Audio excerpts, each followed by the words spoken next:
Hello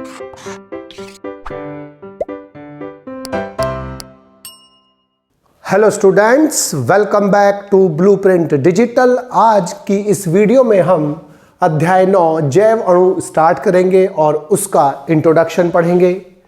video को start करने से पहले हमारे चैनल को सब्सक्राइब करें और बेल आइकन दबाना न भूलें, जिससे हमारे लेटेस्ट वीडियोस की नोटिफिकेशन आपको प्राप्त होती रहे। अब हम आज के टॉपिक पर आते हैं। बायोमॉलिक्यूल यानी कि जैव अणु वे अणु होते हैं जो लिविंग ऑर्गेनिज्म यानी कि जीवित ऑर्गेनिजम्स में बनते हैं, या वे मॉलिक्यूल्स या वे अणु जो जीवित ऑर्गेनिजम्स की बॉडी बनाते हैं, बायोमॉलिक्यूल्स यानी कि जैव अणु कहलाते हैं।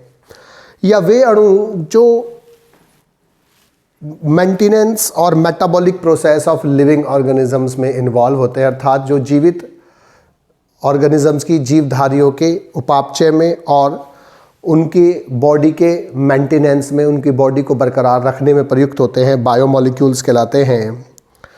विभिन्न प्रकार के जो फंक्शंस होते हैं बॉडी के, वो इन मॉलिक्यूल्स के द्वारा परफॉर्म किए जाते हैं। और जो कोशिका में विभिन्न प्रकार के अणु पाए जाते हैं, वो सब मिलकर सेलुलर पूल यानी कि कोशिकीय पूल का निर्माण करते हैं। इसमें जल सबसे अधिक मात्रा में होता है, अकार्बनिक पदार्थ, कार्बनिक पदार्थ प्रेजेंट होते हैं। कुछ कार्बनिक पदार्थ जो होते हैं इस सेलुलर पूल में वो कोलाइड के रूप में पाए जाते हैं, जबकि कुछ जो होते हैं अजलीय रूप में पाए जाते हैं। वर्णनात्मक पारगम्य यानी कि डिफरेंशियली परमेबल मेम्ब्रेन जो होती है, प्लाज्मा मेम्ब्रेन, वो इस सेलुलर पूल को बरकरार रखती है। किसी भी सेल के रासायनिक विश्लेषण के लिए हम जीवित ऊतक जैसे यकृत यानी कि लीवर, अथवा फल अथवा तरकारी टिश्यूज़ लेते हैं, यानी कि एनिमल में यकृत का यूज़ करते हैं, जबकि प्लांट्स में हम फल या तरकारी का यूज़ करते हैं। और जब इन टिश्यूज़ को ट्राइक्लोरोएसिटिक एसिड में अच्छी तरह से पीसते हैं, तो पीसने के बाद वो एक गाढ़ा पेस्ट स्लरी प्राप्त होती है। और जब इस पेस्ट को एक सूती कपड़े या मसलिन कपड़े से छानते हैं, तो छानने के बाद जो एक साफ निस्यंद प्राप्त होता है, फिल्ट्रेट प्राप्त होता है, वो अम्ल में विलय भाग होता है। और जो कपड़े के ऊपर रह जाता है भाग, वो अविलय भाग होता है, जो अम्ल में अविलय होता है। इसमें हजारों प्रकार के कार्बनिक पदार्थ होते हैं और इनमें अणुभार 8 से 800 डाल्टन से कम वाले अणु होते हैं।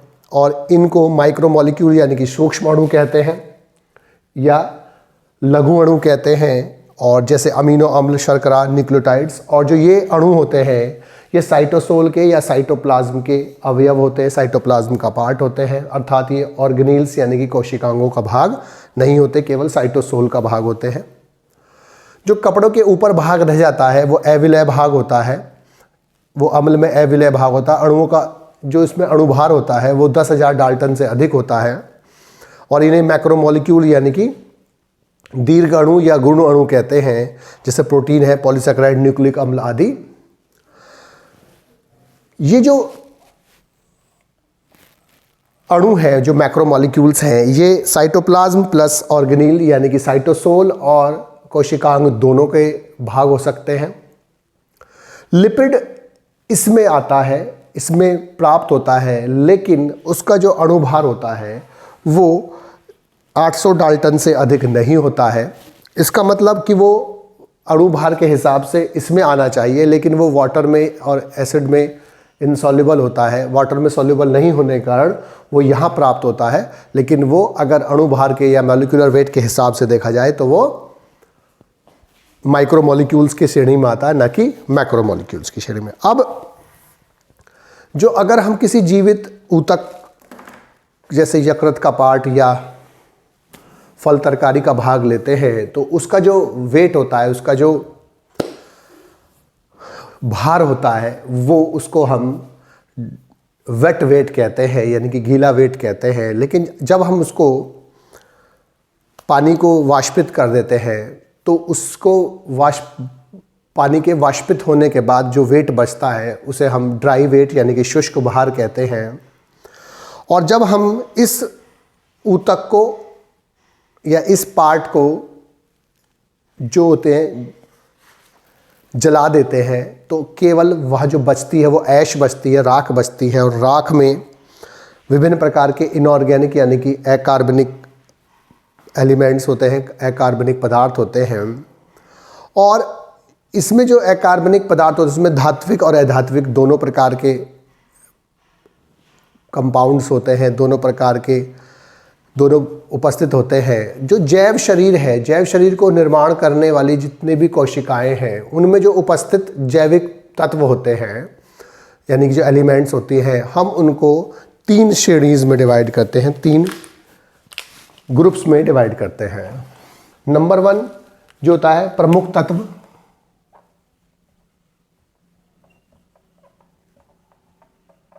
या प्रधान तत्व बोलते हैं इनको, यानी कि मेजर एलिमेंट और प्रिंसिपल एलिमेंट होते हैं। और ये होते हैं CH-ON, कार्बन, हाइड्रोजन, ऑक्सीजन। और ये किसी भी लिविंग ऑर्गेनिज्म की बॉडी का 95% भाग बनाते हैं। और चिनॉप्स,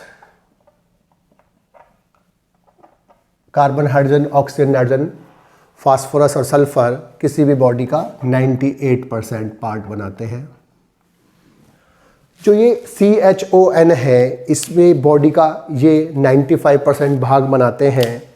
और इनकी मात्रा अधिक होने के कारण इसको प्रमुख तत्व या प्रधान तत्व या बहुमात्री या प्रधान तत्व या गुरु तत्व भी बोलते हैं।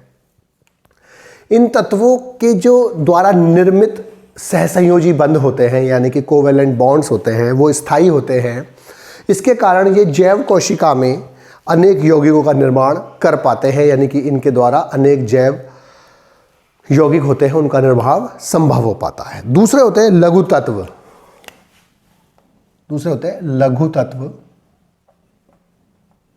या अप्रधान तत्व।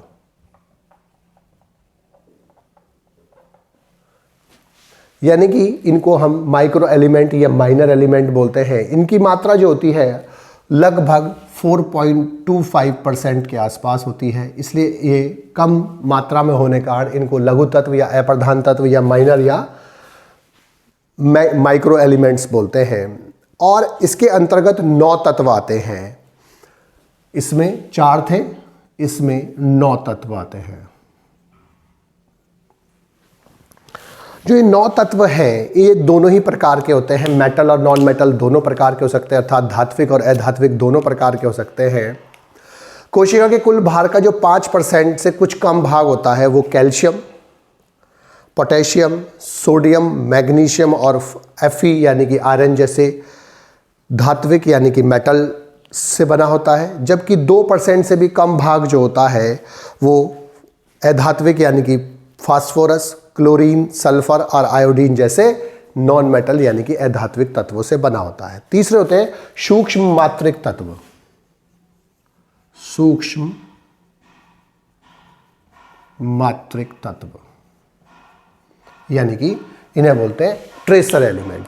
इनकी मात्रा बहुत कम होती है और ये केवल 0.75% पार्ट बनाते हैं, इसलिए इनको ट्रेस एलिमेंट भी बोलते हैं। बहुत ही कम अमाउंट में जो होते हैं उन्हें हम ट्रेस एलिमेंट बोलते हैं यानी कि सूक्ष्म मात्रिक तत्व बोलते हैं। और इन तत्वों का जो कोशिका के भार होता है वो 1% से कम होता है। और इन तत्वों में धात्विक और अधात्विक दोनों प्रकार के होते हैं। तो कुल मिलाकर इसमें 12 तत्व आते हैं, इसमें 9 और इसमें 4 यानी 12 और 9 21 और 4 कुल मिला के लगभग 25 तत्व जो होते हैं वो ऑर्गेनिज्म की बॉडी बनाने में हेल्प करते हैं। इनमें से लगभग 17 जो एलिमेंट्स होते हैं वो प्लांट्स में यूज़ होते हैं और 25 जो एलिमेंट्स होते हैं वो 24 या 25 एलिमेंट्स जो होते हैं वो एनिमल्स की बॉडी में यूज़ होते हैं। अब 2 प्रकार के अणु हमें पढ़ने हैं। एक कोशिका पूल का वह अणु जिसका आणविक भार यानी कि मॉलिक्यूलर वेट जो होता है वो कम होता है, 8 और 800 डाल्टन से कम होता है, उन्हें हम स्मॉल मॉलिक्यूल या स्मॉलर मॉलिक्यूल या माइक्रो मॉलिक्यूल्स बोलते हैं यानी कि लघु अणु बोलते हैं, जिसमें हमें अमीनो एसिड, शर्करा आदि पढ़ने होते हैं। जबकि वे अणु जिनका मॉलिक्यूलर वेट ज़्यादा होता है, 10,000 डाल्टन से ज़्यादा होता है, उन्हें हमें दीर्घ अणुओं में यानी कि मैक्रोमोलिक्यूल्स में पढ़ना होता है, जैसे प्रोटीन होती है, पॉलीसैकेराइड होती है, न्यूक्लिक एसिड आदि होते हैं।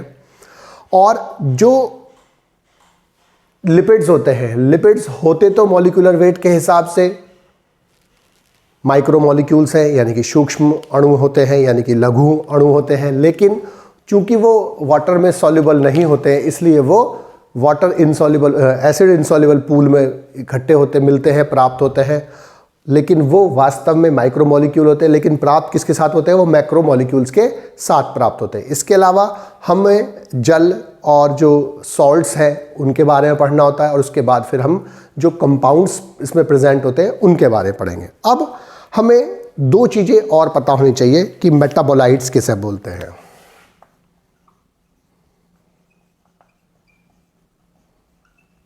और मेटाबोलाइट्स दो प्रकार के होते हैं, एक होते प्राइमरी मेटाबोलाइट्स और एक सेकेंडरी, यानी कि प्राथमिक मेटाबोलाइट्स और द्वितीयक मेटाबोलाइट्स। मेटाबोलाइट्स का मतलब क्या होता है कि जो ऑर्गेनिक कंपाउंड्स लिविंग ऑर्गेनिजम्स द्वारा बनाए जाते हैं, यानी कि जो जीवधारियों द्वारा बनाए जाते हैं, उन ऑर्गेनिक कंपाउंड को, कार्बनिक यौगिकों को हम क्या बोलते हैं, मेटाबोलाइट्स कहते हैं, या सीधे हम ये कह सकते हैं जो मेटाबॉलिज्म के द्वारा बनते हैं या मेटाबॉलिज्म के में बनते हैं। ये दो प्रकार के होते हैं, प्राथमिक और द्वितीयक, प्राइमरी और सेकेंडरी। वे मेटाबोलाइट्स जो किसी भी जीव की जो मेटाबॉलिज्म है यानी कि उपापचय है, वृद्धि यानी कि ग्रोथ है, और उसका जो विकास है डेवलपमेंट में, उसमें सीधे भाग लेते हैं, इन्वॉल्व होते हैं, वो कहलाते हैं प्राइमरी। जैसे जो फोटोसिंथेसिस में या श्वसन में इन्वॉल्व होते हैं उनको हम बोलते हैं प्राइमरी मेटाबोलाइट, जैसे अमीनो एसिड है, शुगर है, क्लोरोफिल एट्सेट्रा। लेकिन जो सीधे भाग नहीं लेते उपापचय में, विकास में और वृद्धि में, वो क्या कहलाते हैं, सेकेंडरी मेटाबोलाइट। अर्थात उनका बॉडी में कुछ और कार्य होता है लेकिन वो सीधे ही उपापचय में, विकास में और वृद्धि में भाग नहीं लेते। उन्हें हम क्या बोलते हैं, द्वितीयक यानी कि सेकेंडरी मेटाबोलाइट बोलते हैं। जैसे पिगमेंट्स है, एल्केलॉइड्स है, एसेंशियल ऑयल आदि जो होते हैं वो सेकेंडरी मेटाबोलाइट्स कहलाते हैं। बच्चों, आज की इस वीडियो में बस हम इतना ही पढ़ेंगे। हमारी इस वीडियो को आप लाइक करें और अपने दोस्तों के साथ शेयर करें। यदि आपका कोई डाउट है तो आप हमें कमेंट करके बता सकते हैं। इस अध्याय को और अच्छे से पढ़ने और समझने के लिए आप चित्रा प्रकाशन की बुक एक्टिव जीव विज्ञान की सहायता भी ले सकते हैं।